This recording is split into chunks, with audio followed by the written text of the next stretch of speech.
सभी को नमस्कार। आज पहली बार एक ऐसे कॉन्सेप्ट पे बात कर रहा हूं जो पूरी दुनिया में इस समय सबसे अधिक चर्चित है।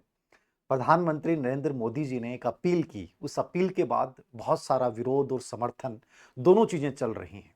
वास्तव में क्या ये अपील करना वर्तमान परिप्रेक्ष्य के हिसाब से सही था? क्या ये भारत में आने वाले आर्थिक आपातकाल के संकेत हैं? क्या ये सरकार की विफलता है? या बहुत सारी चीजें आप लोगों के दिल दिमाग में चल रही होंगी कि दुनिया में होने वाला क्या है? हम सब जानते हैं, हॉर्मुज संकट के बाद, ईरान अमेरिका युद्ध के बाद, इजराइल युद्ध के बाद देश और पूरी दुनिया के हालात बहुत खराब हैं। हमारे पड़ोसी देश पाकिस्तान, जहां डीजल और पेट्रोल बहुत सस्ता था, आज वहां 4 गुना महंगा हो चुका है। दुनिया में सबसे अधिक नियंत्रण रखने वाला अमेरिका, वहां डीजल पेट्रोल के दाम दुगुने हो चुके हैं। मतलब पूरी दुनिया, चाहे वो चीन हो चाहे वो जापान हो, लगभग जो है वो हालात बहुत अच्छे नहीं हैं। क्योंकि दुनिया में जब ऊर्जा संकट पैदा हो जाता है तो ऊर्जा संकट पैदा होने का मतलब है सब चीजों का अचानक से गिरना। तो क्या ये 1929-30 की आर्थिक मंदी तो नहीं? अब मोदी जी का जो स्टेटमेंट था, अपील थी, इन दोनों परिप्रेक्ष्य में बात करूंगा मैं। एक ये है कि समर्थन कर रहे हैं कि सही है, देश संकट में है। और एक इकोनॉमिक में एक थ्योरी चलती है, नज थ्योरी। वो नज थ्योरी क्या है समझना। नज थ्योरी का मतलब क्या होता है? नज थ्योरी, ये क्या है नज थ्योरी? मतलब एक तो ये होता है कि एक देश का प्रधानमंत्री आपके ऊपर कंप्लीटली प्रतिबंध लगा दे कि आपको विदेश यात्रा पे नहीं जाना है, आपको वर्क फ्रॉम होम ही करना है, ऑफिस वगैरह कॉलेज सब बंद हो जाएं, ठीक है। सोना जो है वो आप खरीद ही नहीं सकते। वो तो एक कठोर प्रतिबंध होते हैं। नज थ्योरी ये कहती है कि आपको बिना मजबूर किए, ये रिचर्ड थेलर ने दी थी, रिचर्ड थेलर का कॉन्सेप्ट है ये। और इसके अंतर्गत ये होता है कि आपको बिना मजबूर किए, बिना कोई कानूनी प्रतिबंध लगाए, केवल सांकेतिक रूप से संकेत देते हुए आपके व्यवहार में कुछ ऐसा परिवर्तन करना जिससे अर्थव्यवस्था पे जो दबाव आया हुआ है वो दबाव एकदम से हट जाए। मतलब इसको अपन भावनात्मक अपील कह सकते हैं। तो अपील के माध्यम से, संकेतों के माध्यम से आपके व्यवहार में बिना कानूनी प्रतिबंध लगाए जो परिवर्तन होता है, वो इकोनॉमिक्स में नज थ्योरी जानी जाती है। अब इस नज थ्योरी के तहत जो है ये चीजें हुई हैं। अब इसको लेकर हम ये भी कह सकते हैं, सर आप कहीं बीजेपी समर्थक तो नहीं है, सर आप कांग्रेस समर्थक। मैं कोई समर्थक नहीं हूं, मैं आपको एक छोटा सा कॉन्सेप्ट समझा रहा हूं। ऐसा क्यों हो रहा है? आज की ताजा रिपोर्ट ये है कि रुपया डॉलर के मुकाबले 96.07, मतलब भारत के इतिहास का शायद अब तक सबसे रिकॉर्ड निचले स्तर पे है। और रुपए का गिरना एक सामान्य संकेत नहीं है, ये एक चेतावनी है पूरे देश के लिए कि आने वाला समय बड़ा विकट हो सकता है। क्यों हो सकता है हम सब जानते हैं। इसलिए हो सकता है, ईरान अमेरिका तनाव के बाद जो क्रूड ऑयल की कीमत 88% अपन आयात करते हैं, और उसकी कीमत कितनी हो गई है? जो 70 बैरल डॉलर था वो कितना हो गया है? 107 के आसपास पहुंच गया है। यद्यपि इस पे बात की जा सकती है कि जब कम था उस समय इन कंपनियों ने, सरकार ने कीमत को घटाया क्यों नहीं? यह अपने आप में एक जायज सवाल है। उस समय कीमत घटनी चाहिए थी, लेकिन अब 105 से 107 हो गया तो कंपनी को घाटा हो रहा है। उस समय इन्होंने प्रॉफिट कमाया, उस समय तो बात नहीं हुई घटाने की, लेकिन अब अचानक से बढ़ाए गए हैं। लेकिन इतने नहीं बढ़ाए गए हैं जितना पूरी दुनिया में जो डीजल पेट्रोल के हालात हैं वो बहुत खराब है। ये इतना नहीं बढ़ाया गया। मैं समर्थन नहीं कर रहा, मैं इसके पीछे का लॉजिक समझा रहा हूं। नहीं बढ़ाएंगे तो बहुत नुकसान है, और ये सबके लिए है। जरूरी है कि हमें कहीं ना कहीं सचेत होना पड़ेगा। हमें कम से कम प्रयोग करना पड़ेगा व्हीकल्स का। हम कम से कम वो यात्राएं करें या अपन कार पुलिंग का प्रयोग करें, जैसे भी करें। क्योंकि इस समय देश आपसे कुछ चाह रहा है तो हमें कुछ देना चाहिए, इसको समझना चाहिए। ये हमारे देश का नहीं, व्यक्तिगत नुकसान भी है। रुपया बनाम डॉलर 95 का है, ये कल की स्थिति थी, आज 96.07 पहुंच गया। मतलब रिकॉर्ड निचले स्तर पे। और महंगाई किस लेवल तक बढ़ सकती है वो हमारे ऊपर है, हम कितना कंट्रोल करते हैं।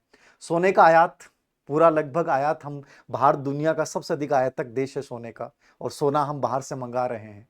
तो सरकार ये चाह रही है कि विलासिता पे खर्च मत कीजिए, क्योंकि सोना क्या है, इससे रोजगार बढ़ेगा नहीं, उद्योग बढ़ेंगे नहीं, केवल हमने ले आए और घर पे रख दिया। तो कहीं ना कहीं सोने का आयात, जब तक रुपया मजबूत स्थिति में नहीं आ जाए तब तक सोने को ना खरीदें, ये सरकार चाहती है। उससे फायदा ये है, क्योंकि जब सोने का आयात हो रहा है, तेल का आयात हो रहा है, गैस का आयात हो रहा है, एलपीजी का आयात हो रहा है, आपका फर्टिलाइजर्स का आयात कर रहे हैं, इन सब की कीमत हमें किस में देनी पड़ रही है? डॉलर में देनी पड़ रही है। और अब जो डॉलर की स्थिति क्या है, डॉलर तो मजबूत है, रुपया डाउन है। जो कल अपन 80 रुपए जब अपना था, मतलब था रुपया, तब अपने को कम डॉलर देने पड़ते थे, और जैसे जैसे गिर रहा है तो हमारा खर्चा जो है उतना ही दुगुना बढ़ता जा रहा है। तो आप सोच नहीं सकते कि कितना ज्यादा पैसा हमें देना पड़ेगा। एक विदेशी यात्रा, जैसे मान लीजिए आप कहीं बाहर घूमने जा रहे थे और आपको 50,000 रुपए का आपका बजट था 1 साल पहले, आप घूम के आ जाते उसमें। अब वही 50,000 का बजट जब रुपया गिर चुका है, उस समय आपका वो 50,000 रुपए वाला खर्चा 80,000 रुपए में, यानी आपकी टिकटें, वहां का रहना सहना, यानी 30,000 रुपए आपको ज्यादा देना पड़ेगा। इससे समझ जाइए कि जब रुपया गिरता है तो उसका नुकसान कितना ज्यादा हमें होता है, कितना सारा पैसा हमारा बाहर जाता है। जो दादा भाई नौरोजी ने धन निष्कासन का सिद्धांत दिया था ना, वो आज लागू हो रहा है। जैसे रुपया गिर रहा है, हमारा बहुत सारा धन, विदेशी मुद्रा भंडार जो आपका बहुत अच्छा होना चाहिए, मतलब एक प्रकार से 700 अरब डॉलर के आसपास था, वो आज कितना डाउन हो, 700 से नीचे आ चुका है। ठीक है, तो 700 अरब डॉलर से नीचे आने का मतलब समझ रहे हैं, ये अच्छे संकेत नहीं है। अब आप कहोगे कि सर हम क्या करें, हम तो क्या करें। सरकार की कुछ पॉलिसियां भी ऐसी रही हो सकती है कि जब इनको ऐसा करना चाहिए था, पहले सचेत हो जाना चाहिए था, खैर नहीं कर पाए। लेकिन जैसा भी था, अब हमारी जिम्मेदारी क्या बनती है, एक मजबूत नागरिक के तहत, एक देशभक्त नागरिक होने के तहत कुछ चीजें हमें हमारे अनुशासन में लानी पड़ेंगी, क्योंकि ये स्वैच्छिक अनुशासन है। आप चाहें तो सोना खरीद सकते हैं, आप चाहें तो कितनी बड़ी यात्रा कर सकते हो, आप चाहें तो 4 गाड़ियां चला सकते हो, खूब तेल फूंक सकते हो, आप 5 सिलेंडर की जगह 10 सिलेंडर यूज कर सकते हो, ये आपकी मर्जी है। लेकिन इसका नुकसान आखिरकार किसको झेलना पड़ेगा, देश को झेलना पड़ेगा। जब तक ये हॉर्मुज संकट का समाधान नहीं हो जाए, कहीं ना कहीं हमें थोड़ा सा अपनी आदतों में बदलाव लेके आना है।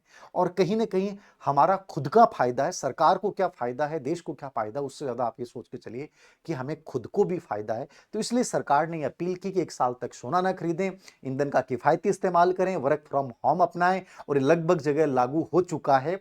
ऑनलाइन क्लासेज को ज्यादा बढ़ावा दें, कारपूलिंग करें, वोकल फॉर लोकल, जो 1 साल 2 साल पहले भी चलाया गया था, कि हम हमारे देश की बनी हुई वस्तु खरीदें, जिससे कि उद्योग बढ़ेंगे, रोजगार बढ़ेगा, और एक आर्थिक राष्ट्रवाद वाला फील है कि विदेशी वस्तुएं खरीदने के बजाय कम से कम हमारा पैसा हमारे देश में रहेगा, डॉलर के रूप में हमें बाहर नहीं भेजना पड़ेगा, जिससे विदेशी मुद्रा भंडार जो है वो भी हमारा बचा रहेगा, सुरक्षित रहेगा। इसलिए सरकार की अपील है। अब इसको हम किस रूप में लेते हैं वो हमारे ऊपर डिपेंड है। लेकिन इस समय मैं कहूंगा कि दुनिया के हालात आप सोच सकते हैं, डोनाल्ड ट्रंप चीन जा रहे हैं पहली बार, आप इससे अनुमान लगा लीजिए। विदेश अपने प्रधानमंत्री नरेंद्र मोदी जी ने विदेश यात्रा को स्थगित कर दिया गया है। कि पूरी दुनिया में कुछ न कुछ चल रहा है, तो कहीं ना कहीं थोड़ा सा सावधान रहने की जरूरत है।